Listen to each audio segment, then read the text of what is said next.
Buenas tardes. Hoy estamos jueves 9 de abril del 2020. Estamos reunidos para una nueva serie. La serie se va a llamar Tradiciones de los hombres, nuestras mentiras, primera parte. O sea, como a nosotros nos parece, no como Dios dice. Va a ser una serie para sacar a la luz la cantidad de mentiras que nosotros los cristianos nos hemos creído a lo largo de la historia y poder librarnos de esas mentiras y caminar el camino que Dios tiene para nosotros. ¿Ok? Comenzamos entonces. Como es, adelante. Como es la fiesta de la Pascua, vamos a hablar sobre la Pascua, sobre algunos detalles de la Pascua. En Mateo 15:3, respondiendo él, les dijo: ¿por qué también vosotros quebrantáis el mandamiento de Dios por vuestra tradición?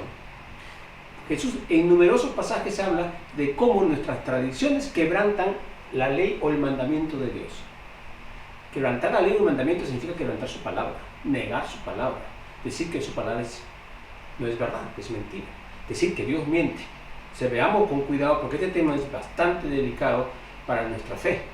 Puede parecer bastante ligero, superficial, sin mayor importancia, algunas cositas que no van a cambiar nuestra salvación, pero nuestra actitud debe ser: no quiero nada que sea tradiciones de hombres, quiero lo que Dios quiere para mi vida. Adelante, por favor, así que sigue. En Marcos 7:5, el mismo tema, le preguntaron pues los fariseos y los escribas: ¿por qué tus discípulos no andan conforme a la tradición de los ancianos, sino que comen pan con manos inmundas? Ahora, nuevamente es: ¿por qué no siguen la tradición? No la ley de Dios, la tradición de los ancianos, o sea, de los sabios judíos, no de Dios. La que sigue, por favor. Marcos 7:9, le decía también: bien invalidáis el mandamiento de Dios para guardar vuestra tradición. Estaba diciendo otra cosa, que no dejaban que la gente ayudara a sus padres y que lo que tenían para ayudar a sus padres lo entregaran a la obra de Dios y sus padres quedaban desabastecidos, sin cuidado. Entonces, vuestras tradiciones invalidan el mandamiento de Dios, la palabra de Dios, la ley de Dios. Mucho cuidado. Hay tradiciones buenas y que tenemos que analizar si esa tradición nos ayuda a acercarnos a Dios o no nos ayuda. La que sigue, por favor. En Marcos 7:13 también dice: invalidando la palabra de Dios con vuestra tradición que habéis transmitido, y muchas cosas hacéis semejantes a estas.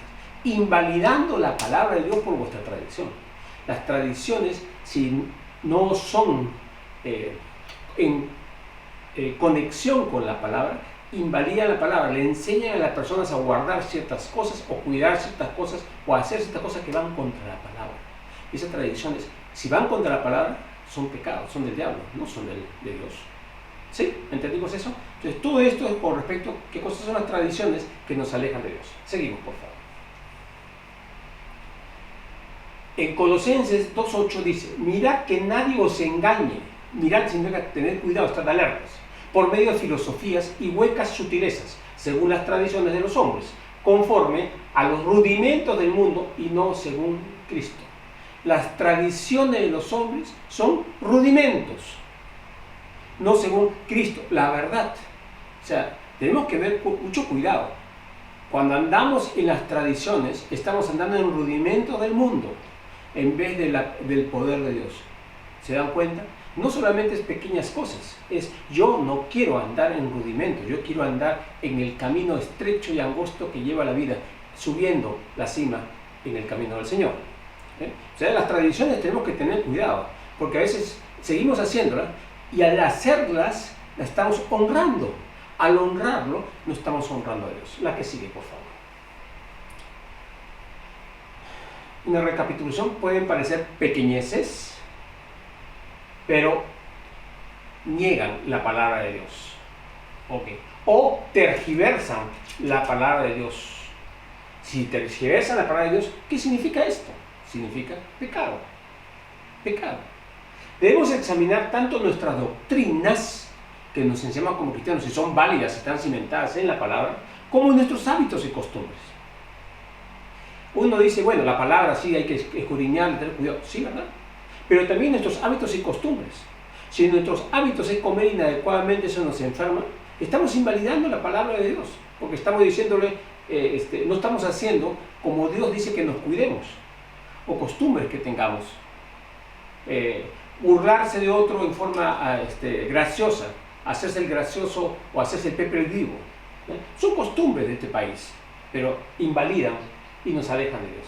Pues todo lo que no se ajusta a la voluntad de Dios nos aleja de Él y de su máxima bendición. Repito, todo lo que no se ajusta a la voluntad de Dios nos aleja de Él y de su máxima bendición.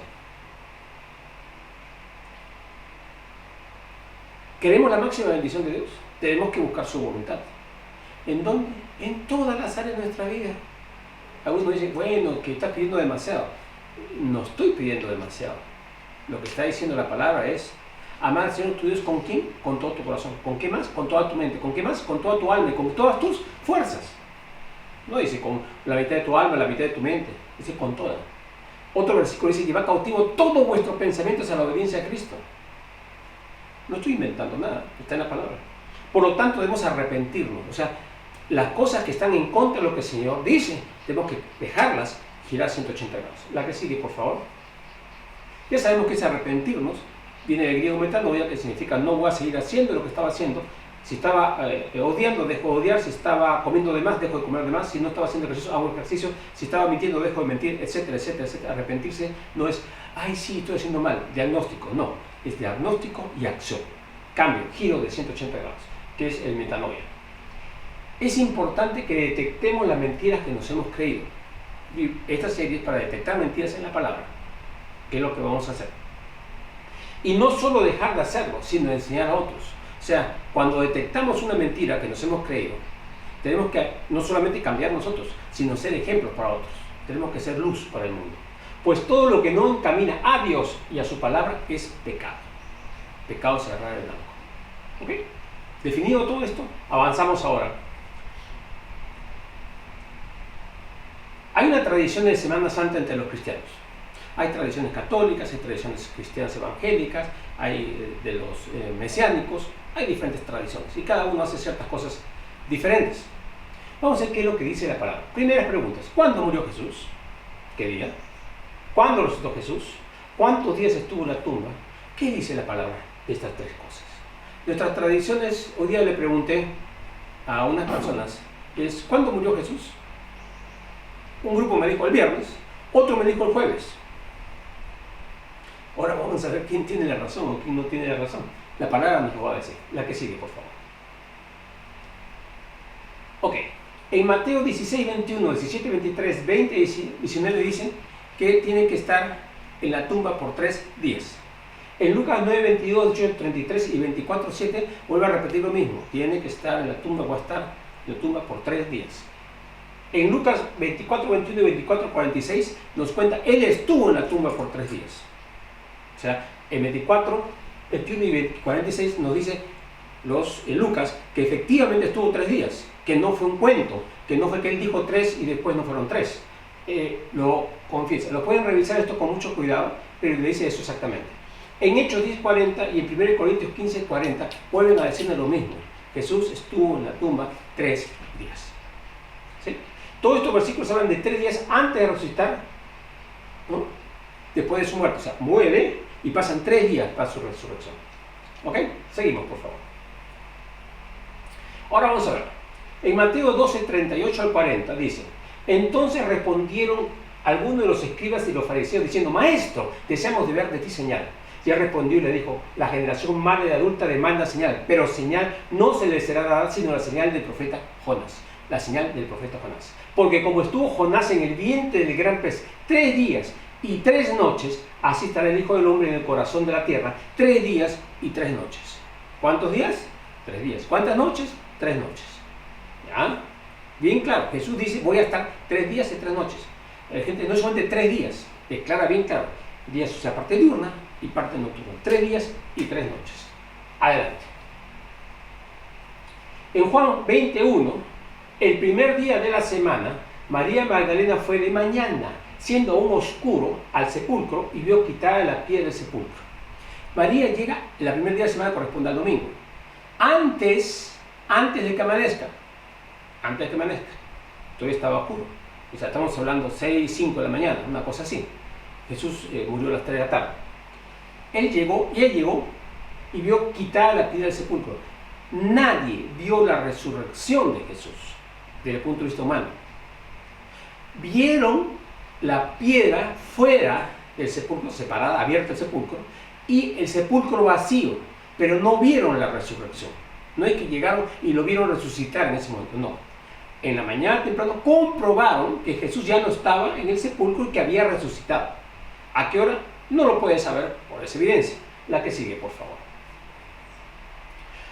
En Marcos 16, 1, 2 y 3 dice: cuando pasó el día de reposo en este caso el sábado, María Magdalena, perdón, me equivoco.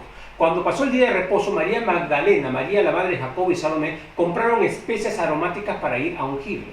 Y muy de mañana, el primer día de la semana, vinieron al sepulcro, ya salido el sol. Pero decían entre sí: ¿quién nos removerá la piedra de la entrada del sepulcro? Esto está medio raro. Supuestamente, para la mayor parte de la gente, el día de reposo es el sábado. Dice, cuando pasó el sábado, que hoy día es domingo, compraron especias aromáticas para ir a ungirle. Y muy de mañana, el primer día de la semana, domingo, vinieron al sepulcro y ya salió el sol. Un momentito. El día sábado no pueden comprar ni hacer nada. Dice, cuando pasó el día de reposo. Pero el día de reposo pasa y no puedes comprar hasta el día siguiente, cuando abren las tiendas. No puedes comprar esas cosas, no existen. Entonces las compran, las procesan, especias aromáticas para ir a ungirle, y recién el domingo en la mañana ya tenían todo preparado. Entonces acá hay algo que suena medio raro. ¿Cómo pueden hacer eso el sábado para domingo? Ahorita van a entender cómo es eso. La que sigue, por favor. Ok, vamos a entender esto. El día 14 del primer mes judío, el primer mes judío se celebra cuando salieron de Egipto, que corresponde más o menos entre marzo y abril. Recordemos que el calendario judío es un calendario lunar, entonces se mueve diferente del calendario gregoriano. Pero, digamos, ellos tienen su forma de contarlo, y el día 14 del primer mes del año judío se sacrifica el cordero y se come después de oscurecer. Ese es el cordero pascual, de acuerdo a la ley judía, o sea, el Torá. Jesús era el cordero pascual. Él dijo que iba a venir a cumplir la ley. ¿Cuándo debía sacrificarse el cordero? El día previo a la Pascua.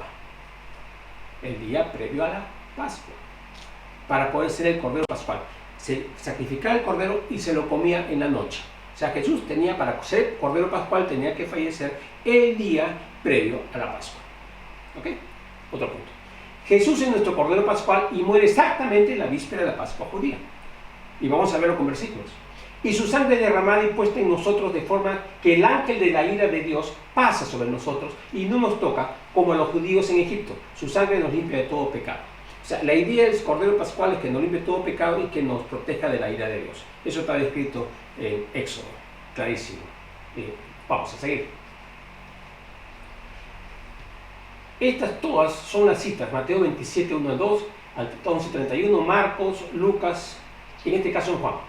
Llevaron a Jesús de casa de Caifás al pretorio. Era de mañana, es cuando lo había entregado Judas. Y ellos no entraron en el pretorio para no contaminarse y así poder comer la Pascua. El día previo a la Pascua tenían que purificarse, prepararse para la Pascua. Estaban preparándose para la Pascua. O sea, Jesús es entregado justo el día antes de la Pascua, donde tienen que comer la Pascua. Bien claro, este versículo explica claramente que Jesús es entregado en la mañana temprano, y ese mismo día es crucificado a las 9 de la mañana. Hay una oscuridad de 12 a 3 y fallece a las 3 de la tarde. Está más o menos 6 horas en la tumba. Entonces salió Pilatos a ellos y le dijo: ¿qué acusación traes contra este hombre? Nuevamente acá lo claro está que era el día previo a la Pascua. El día previo a la Pascua. Vamos, la que sigue. Y sigue Jesús, dijo: ¿qué cosa es la verdad? Le dijo a Jesús. Y cuando hubo dicho esto, salió otra vez a los judíos y le dijo: yo no hallo en él ningún delito. Pero vosotros tenéis la costumbre de que os suelte uno en la Pascua. ¿Queréis pues que os suelte al rey de los judíos? Acá reafirma lo mismo. Justo para la Pascua, el día antes de la Pascua, le soltaba un preso. Entonces, nuevamente, este es el día previo al día de la Pascua, que no es el sábado, es otro día diferente. Entonces todos dieron voces de nuevo diciendo: no a este, sino a Barrabás. Y Barrabás era ladrón, o era salteador, o era lo que sea, ¿no? Se os suelta uno en la Pascua. O sea, ellos se estaban cuidando para la Pascua, todavía no era la Pascua, o sea, significa que era previo a la Pascua.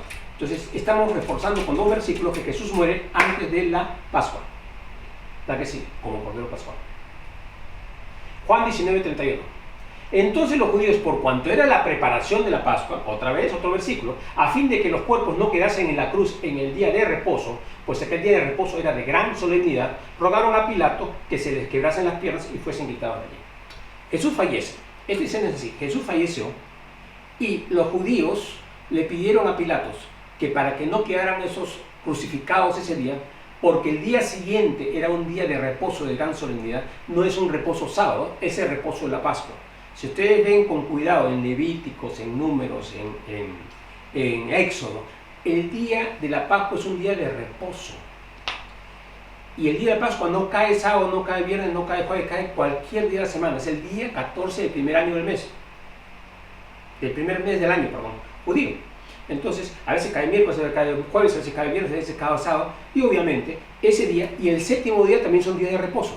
Pero el día de la Pascua era específicamente un día de reposo de gran solemnidad. Esto están hablando nuevamente que Jesús muere antes de ese día de la Pascua de gran solemnidad. Sigue, por favor. Ok, veamos claro esto, para resumir todo. Jesús murió a las 3 de la tarde y fue enterrado antes de las 6 de la tarde. Si murió el viernes, no pueden cumplirse 3 días y 3 noches, porque sería la noche del viernes, la noche del sábado, 2 noches. Viernes ya no había, porque a las 6 de la tarde se acaba el día. Entonces sería solamente el día sábado. Sería un día y 2 noches.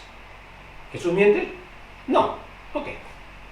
Si murió el jueves habría permanecido máximo 3 noches y 2 días. Jueves significa, el jueves a las 6 de la tarde, 3 de la tarde muere, sería jueves de la noche, viernes de la noche, sábado de la noche, ¿sí? Y sería solamente el día viernes y sábado como día, porque el domingo no lo vio. Serían otra vez 3 noches y 2 días. Y lo hemos visto claramente que dijo: tengo que pasar 3 noches y 3 días. Así que, cuando fueron antes del amanecer del domingo, él ya no estaba. Entonces, a la luz de la evidencia de la palabra, tuvo que haber muerto el miércoles y resucitado el sábado, si no, Dios habría mentido. Si no, Dios habría mentido. Dios no miente, fue claro. Miren, y por tradición no hemos entendido esto. Jesús muere el miércoles. El jueves era el día de Pascua que van a comer los judíos.